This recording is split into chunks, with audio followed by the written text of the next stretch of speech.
a service of CNC Worldwide.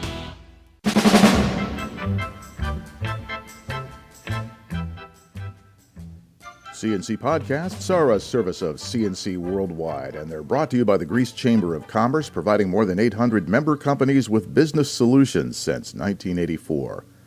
Rochester was the extreme western edge of the Atlantic winter storm that moved up the coast and dealt heavily with downstate and eastern New York.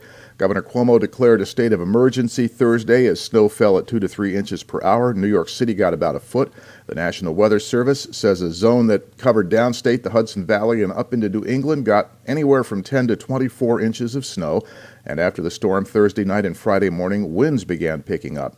East of Utica, they're looking at blowing and drifting snow and continued difficult travel conditions. Friday, nationally, more than 6,400 airline flights were canceled because of this ongoing storm. When they counted the votes Thursday night, voters in the Penfield Central School District had approved a pair of capital spending propositions by substantial margins.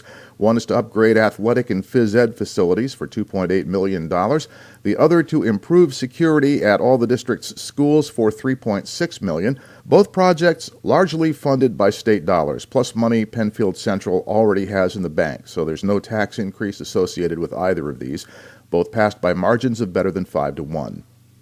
A group representing upstate landowners who want to lease their property for gas and oil exploration is suing the state of New York and Governor Andrew Cuomo because the state has not reached a decision on hydrofracking. The Binghamton-based Joint Landowners Coalition of New York claims 70,000 members. It is filing suit seeking to force the state to complete its environmental review and decide if hydrofracking gas and oil wells in the Marcellus Shale should be allowed in New York.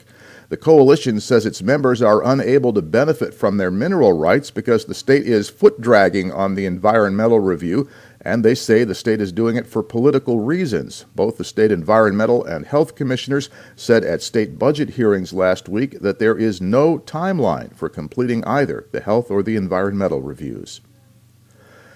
A poll conducted for the city of Rochester finds 93% of city residents feel safe during the day. Only 66% feel that way by night.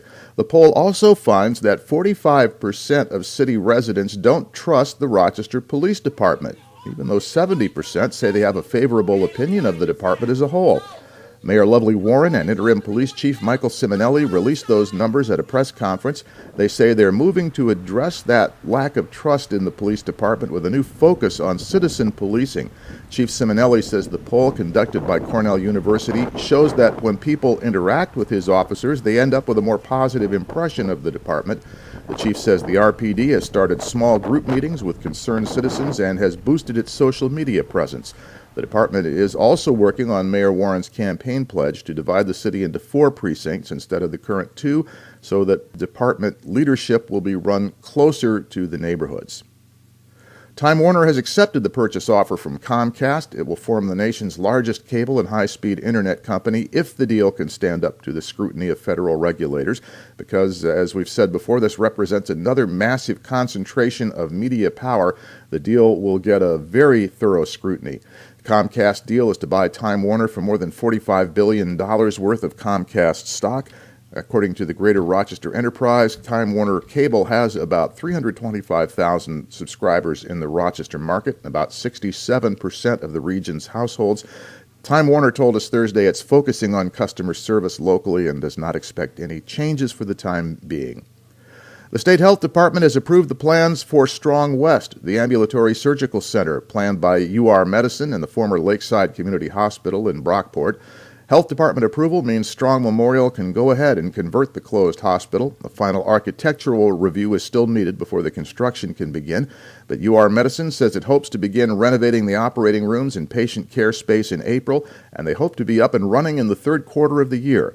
UR Medicine is still working with the state health officials on its plan to reopen the Lakeside Emergency Department. And a Greece man has been sentenced to 3 years of supervised release in order to pay back more than $75,000 to the government for defrauding the food stamp program. Federal prosecutors say Mohammed Quadi was convicted of unlawful use and acquisition of food stamp benefits and of mail fraud. He was accused of illegally converting EBT benefit cards into cash for customers at Nick's Superstore on Monroe Avenue. Quaddy was the store manager. He would pay the customers cash at half the face value of their benefit cards. Then he'd swipe them through the register for his own food purchases. He also told an insurance company he was disabled and unable to work while he was holding down a job at the store. He was finally caught by federal agents. The next news podcast is when you click on a CNC page and catch one. We post updates through the day. I'm Bud Lowell, CNC News.